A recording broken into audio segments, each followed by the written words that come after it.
Good evening, guys. Welcome back. This is Donna Sharp with Holistic Wellbeing.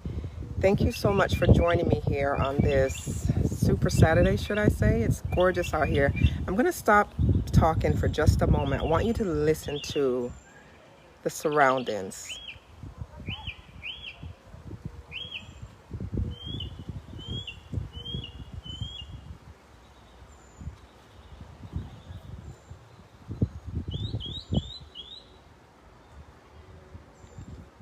What do you hear? Isn't that absolutely gorgeous? The birds are out. The sun is not quite getting ready to set yet, but the birds are in the trees. There's some in the front and there's some in the back. And it's almost as if they're communicating with each other. So anyway, I had to segue for a minute because it was just such a melodic sound and I wanted you to hear that outside of some sprinklers that I'm hearing right now. But I'm here this evening to speak with you guys again as a continuation of speaking on how to create strong families. And the past few days I've been speaking on building family traditions. So I wanted to continue with that a little bit.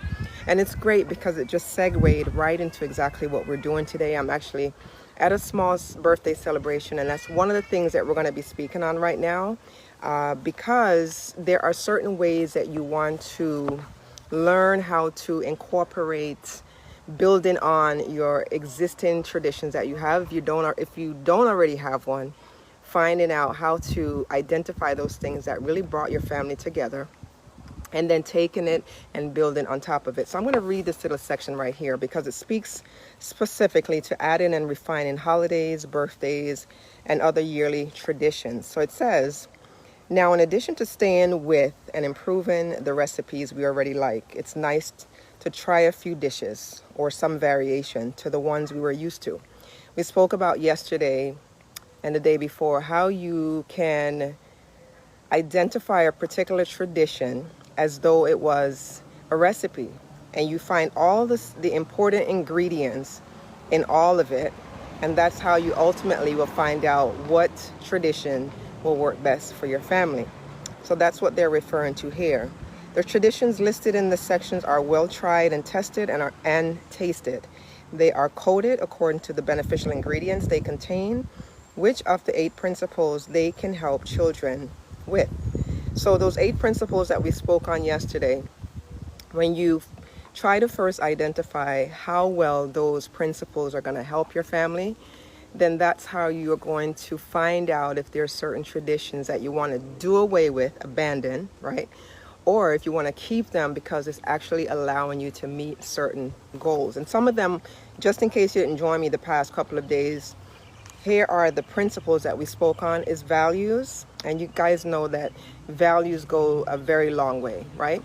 Communication is very, very big. If you're going to gravitate to a particular tradition, then that's when they're saying you got to make sure that one of the benefits, the key benefits, is that it's going to allow you to have communication within your family as you're working on that particular tradition, right? And a couple of the other ones, I'll just read them off to you, as education, marriage, responsibility, sensitivity, individuality. Because remember, some things you do, it's gonna force some people who don't want to be a part of crowds and love to be by themselves. You're gonna identify those kind of personality in people. So when you're doing it, you want to be very aware of how many people you're incorporating in your group tradition. If you see that it's actually singling certain people out and it's allowing them to kind of step back because you're not comfortable in the group or whatever it is that you guys are doing, you want to assess that and see if that's the proper tradition for your family. And then the last one is guidance. So that's the principle that they're speaking on. So a lot of them are our own, but we certainly never tried to do all of them at one time. Again, you don't want to overload the system. If it's just 1 or 2 traditions that you want to do with your family, then just stick with that and keep it simple. Always keep it simple. Be careful not to try to do too many. Sometimes when we read through a recipe book, especially when we're hungry, almost every dish looks appealing or tasty, does it not? But remember that you can't eat them all at once. Pick only the ones that you will enjoy the most and that you realistically can do. Hello, Shadell. Thank you for joining. Remember that your best traditions will be your own unique ones. that you evolve or develop yourself. Let this recipe book give you ideas for your own personal recipe. So again, no two traditions are going to be alike. Everyone has different personalities, different likes, different dislikes. And you, a lot of times, may have to go with the flow to see what your family is all laughing and having, fun with. And you develop that same habit year after year if you choose. But again, it's just a way to identify and strengthen the principles that I just mentioned. All right. So here's one that's pretty ideal, because today we're actually doing a mini celebration of my nephew. And this is ideal because these are some of the things that we actually did today. So it's just very timely. And birthday traditions, three of the principles that helps with is communication, education, and individuality, because the individual is growing older, they're learning new things about themselves. There's things that they didn't do when they were younger that they're now incorporating into their life.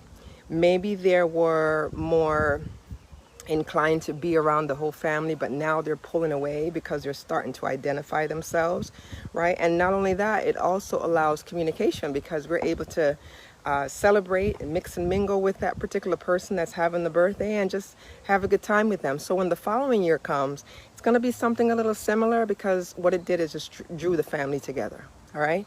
So most of us have general traditions that centers on birthdays, gift giving, birthday cakes with candles, making your wish, blowing it out, parties, and so on. And it's funny because we have to do now the whole new Corona birthday. I don't know if you guys saw me celebrate my son's birthday on Mother's Day, and we just used a blow dryer and blew the candles out, right? Because we don't want anyone blowing over the whole cake. So we joke about that, because that's now we call it our Corona celebration for birthdays, and that's how we were able to do that, right? But if each individual child's birthday is connected to a special or unique tradition, it can become even more memorable and fun. And when a tradition is built around the birthday of a particular child, that child feels honored and special. I'm sure my nephew is feeling very special right now, because he got some of the things that he really enjoyed. So he's having a good time with it right now. So one of the things that this book mentions is that birthdays all happen at different times. So it may not be the same theme for a particular birthday, depending on the season, right? So the example that they gave here is, let's say someone's birthday is in July. It may be a tradition that you develop to go to the beach and celebrate with outdoor cooking and everybody just having a great time. If it's in January, for example, and you're in a cold state, it may mean that you build a snowman for your tradition for your family. You may also want to go sleigh riding. That may be a suggestion if you're in a cold state. We're in Florida, so we can't build any snowman here, right? If it's in August, for example, maybe a float her cake. This is one that requires explanation. All right, so this is a longer explanation. And then they gave one for April, flying a kite. That was a tradition that someone do in the month of April. They fly a kite. And again, these are traditions that your children are going to take away and say, you know what, I remember the summer of whatever year, ... and we did this. And it's just something that brings back memories to them as they get older. It's something you can fall back on, something you can meditate on, because when things in life often get so serious and all work, you sometimes have to pull away, because that's how you're going to be able to balance your energy that's flowing from your mind, your body, your spirit, all at once. If you don't give yourself a break, then what's going to happen is you're going to get overly stressed, and you're not going to be able to appreciate the finer things in life. So when I logged onto this live first this evening, if you notice, I just quieted myself and I allowed you to listen to the birds. There were some birds chirping in the trees. And sometimes that's all it takes, is to just quiet the mind so that we can appreciate the things that are around us. Even that alone could be just a simple little mark on life that you have for your own space, that's going to allow you to really draw and connect with the person that's within. A little quiet time will never hurt, right? So in this book, they were talking about birthdays and the different months and the different ideas. If it's, for example, also April birthday and it's your mom's birthday, you might want to go on a picnic. So these were just suggestions that the book actually gave. So each item just flows based on the season, based on how the family is feeling, and that's how you'll notice that you'll draw on some traditions that you're able to take forward. So I'm going to read you this little story. There's a plane going over, and then I'm going to end the live this evening, and this kind of ties in exactly everything that I'm speaking about right now. All right, so I think my birthday tradition is one of the strangest we've had. Every August 12th, my family and I go and float my birthday cake.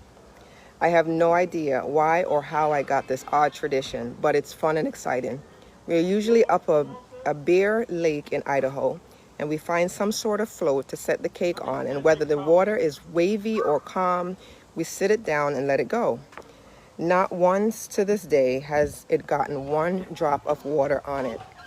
I remember one time it was stormy day and the waves were higher than me. I was little.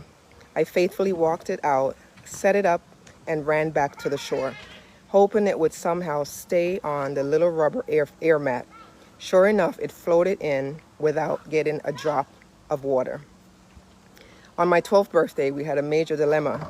We were stuck in the city for my birthday, and there was no place to float it.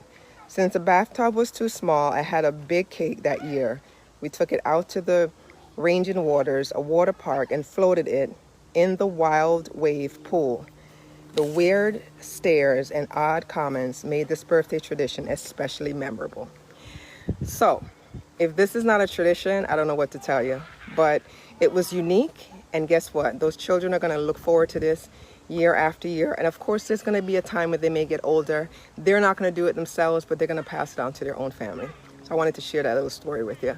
So that's all I had for you this evening, guys. Just wanted to speak to you a little bit more on traditions, as how they're breaking it down in this book. And as I mentioned, I have been speaking for the past probably 4 months now on how to build a strong family based on teaching them the unique properties of, you know, handling their own financing, to how to do responsibilities around the house, we spoke on many things the past 4 weeks. So if you didn't get a chance to watch it, go back, because I title all the lives and you're able to select the one that matches you at the given moment, and you can just replay it. So if you don't mind, share this live with your friends that you may feel can benefit from the message that I shared this evening. But outside of that, hit the love button, also comment. And if you watch it later on, type replay, but also comment, let me know what you thought about it. So Shadell, thank you so much for joining. Miss Wanda, thank you so much for joining. And anyone else that may log on later on, I'll see you guys back again here tomorrow. Have a fantastic rest of your Saturday evening. Ciao.